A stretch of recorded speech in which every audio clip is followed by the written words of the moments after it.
सब जगह हमें सुनने को मिला अदानी।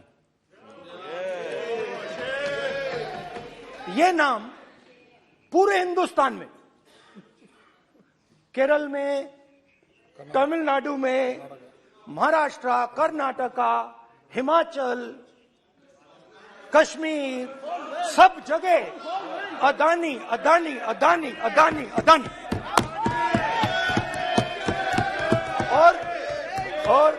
और ये नाम नहीं, और इस नाम के बारे में जब लोग बोलते थे मुझसे तो 2-3 सवाल पूछते थे।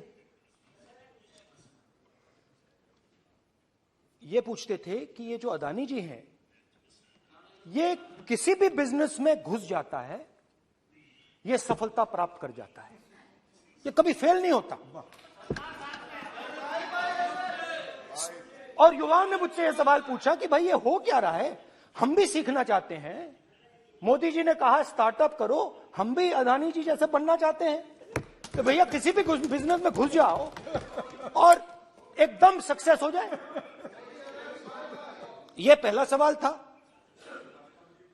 दूसरा सवाल था कि ये अदानी जी हैं, ये किसी भी बिजनेस में घुस जाते हैं। पहले ये 1-2 बिजनेस करते थे, अब ये 8-10 सेक्टर्स में काम करते हैं।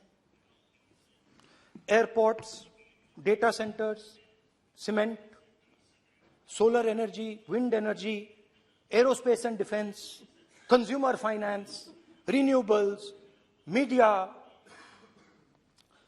तो उन्होंने मुझसे पूछा कि राहुल जी, हाँ वेट करो, बेटे हाँ, धन्यवाद। पोर्ट्स की बात भी थी। ये भी सवाल पूछा, कि भैया एक बात बताइए, राहुल जी बताइए हमें कि अदानी जी का जो नेटवर्थ है वो 3 साल के अंदर, 2014 से लेकर 2022 तक ये $8 बिलियन से $140 बिलियन कैसे हो गया? कैसे हुआ? मोदी है तो मुमकिन ये 2014 में अगर आप दुनिया की, मुस्कुरा रहे हैं आप, बीजेपी में है ना आप, तो ये लिस्ट आती है, एक लिस्ट आती है दुनिया के सबसे अमीर लोगों की। इस पे ये 609 नंबर पे थे 14 में। 609 पीछे बिल्कुल। पता नहीं जादू हुआ, दूसरे नंबर पे पहुंच गए। मोदी है तो मुमकिन है।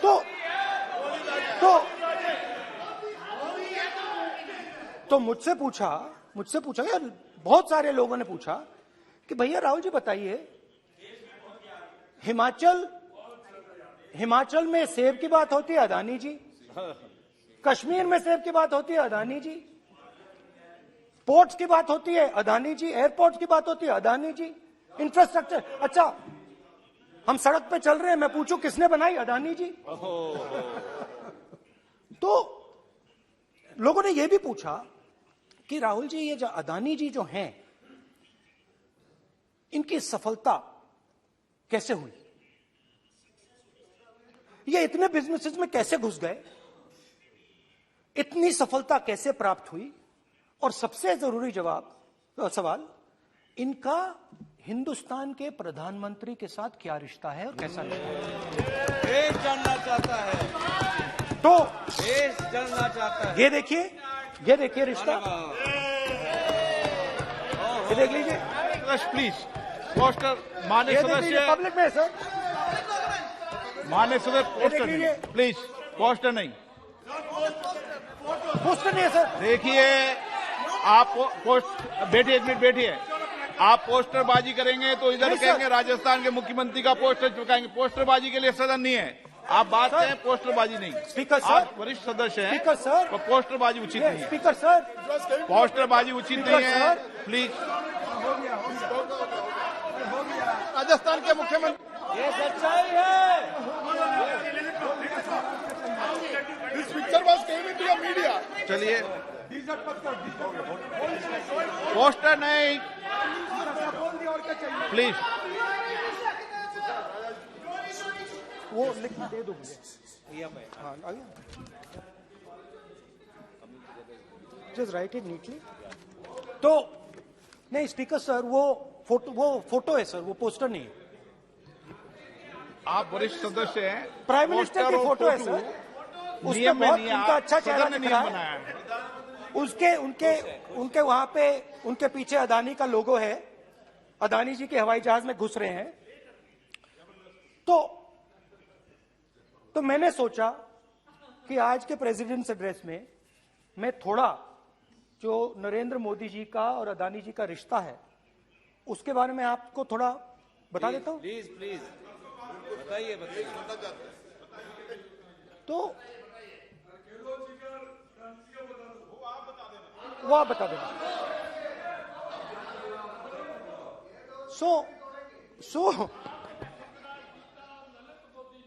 So the relationship begins many years ago when Narendra Modi ji was the Chief Minister of Gujarat. And when most of India's business was asking questions of the Prime Minister, was against the Prime Minister, one man stood shoulder to shoulder with the Prime Minister. He didn't back down. That's commendable. It's not a joke. He was loyal to the Prime Minister. And what did he do? He helped Mr. Modi construct the idea of resurgent Gujarat. Right? The idea that you bring these businessmen together, and you call it resurgent Gujarat, vibrant Gujarat, they're both. And he was the backbone in setting up that group of people. Okay? And the result of that was tremendous growth of his businesses in Gujarat. Expansion of his businesses. I think then the real magic starts. जब प्रधानमंत्री जी दिल्ली आते हैं और 2014 में असली जादू शुरू होता है। मैंने कहा कि 2014 में वो 609 नंबर पे थे, कुछ ही सालों में वो दूसरे नंबर पे पहुंच गए। कैसे पहुंचे? मैं आपको, बहुत सारी इंडस्ट्रीज में काम करते हैं, मैं आपको 2-3 इंडस्ट्रीज का उदाहरण दे देता हूं। एयरपोर्ट इंडस्ट्री की बात, एयरपोर्ट्स की बात करते हैं।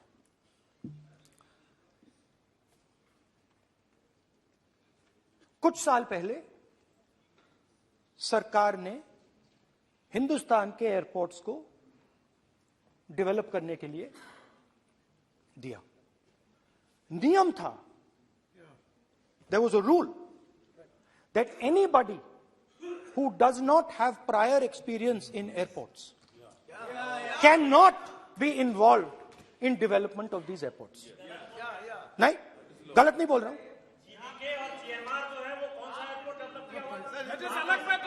आप बैठ जाइए।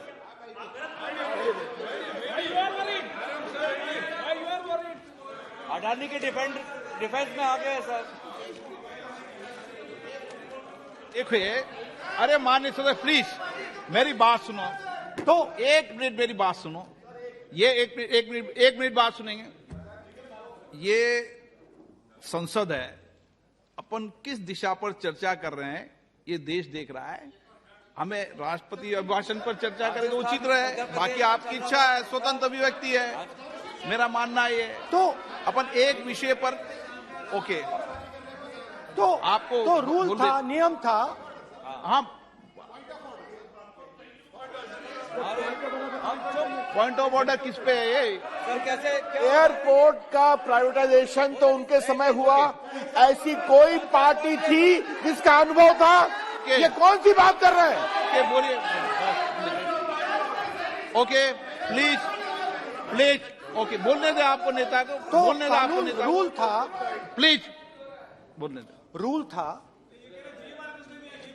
रूल था कि अगर कोई एयरपोर्ट बिजनेस में नहीं था तो वो इन एयरपोर्ट्स को ले नहीं सकता था। इस रूल को हिंदुस्तान की सरकार ने बदला। किसी ने भी बनाया हो रूल था, किसी ने भी बनाया हो रूल था। रूल बनाया किसने बात नहीं है, रूल बदला किसने बात है। रूल बदला गया,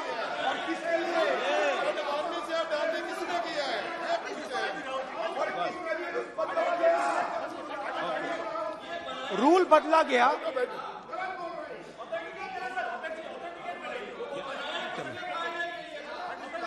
चलता रहेगा क्या सर? रूल को बदला गया। सर बोलने दीजिए। करना चाहिए सर, ऑथेंटिकेट करना चाहिए। चलिए चलिए आप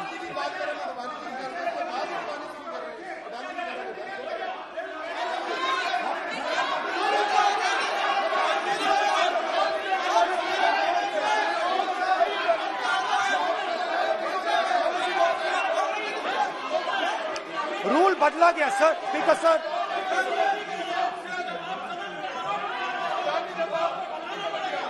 बैठे बैठे।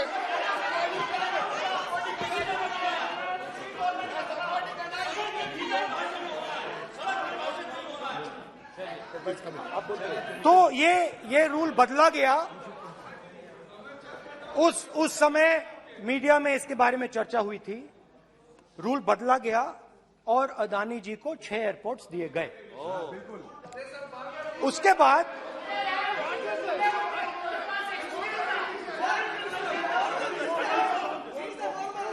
after that India's most strategic profitable airport, Mumbai Airport, was taken away by GVK, hijacked by using the agencies. The agencies को CBI, ED का प्रयोग कर GVK पर दबाव डालकर हिंदुस्तान की सरकार ने उस एयरपोर्ट को अदानी जी के हाथों में कर दिया। रिजल्ट क्या आया? रिजल्ट आया कि एयरपोर्ट्स में आज अदानी जी 24% हिंदुस्तान की एयर ट्रैफिक को अपने एयरपोर्ट से निकालते हैं और 31% एयर फ्रेट उनके एयरपोर्ट्स में से निकलता है। अब यह काम हिंदुस्तान की सरकार और हिंदुस्तान के प्रधानमंत्री जी ने फैसिलिटेट किया। तो बताइए, बोलिए विधि मंत्री। और ये जो सर ये हाउस में सर ये जी बोल रहे हैं, तुम तो ज्ञान बांट रहे हो, बैठ जाओ। सर ये यहाँ बहुत गंभीर मिनिस्टर हैं ये देश ये राष्ट्रपति का उद्बोधन को लेकर एक गंभीर चर्चा हो रही है।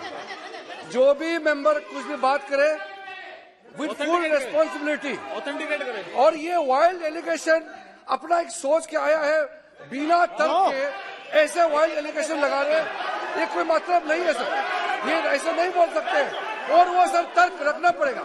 अगर एलिगेशन लगा रहे हैं तो आपको पूरा डॉक्यूमेंट प्रूफ के साथ आपको रखना पड़ेगा। दे देंगे आप ऐसे बातें नहीं दे कर सकते। देंगे। और ये गंभीरता को समझिए, ये डॉक्यूमेंट्री प्रूफ दे देंगे।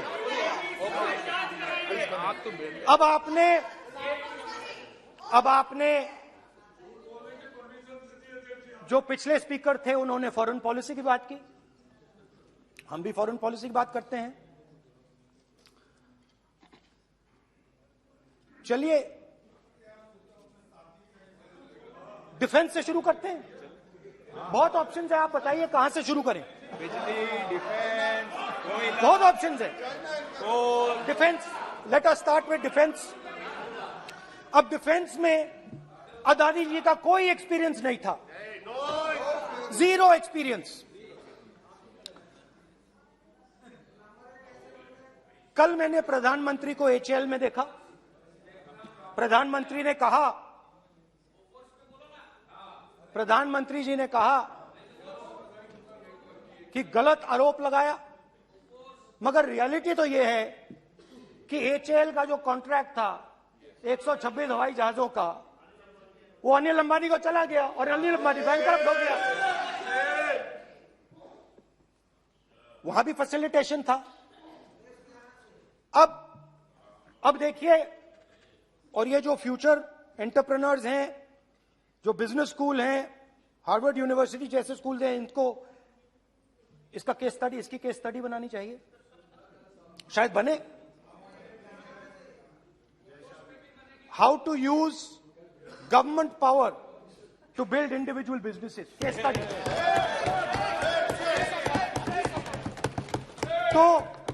तो अब देखिए, अदानी जी की डिफेंस में इंटरेस्ट देखिए।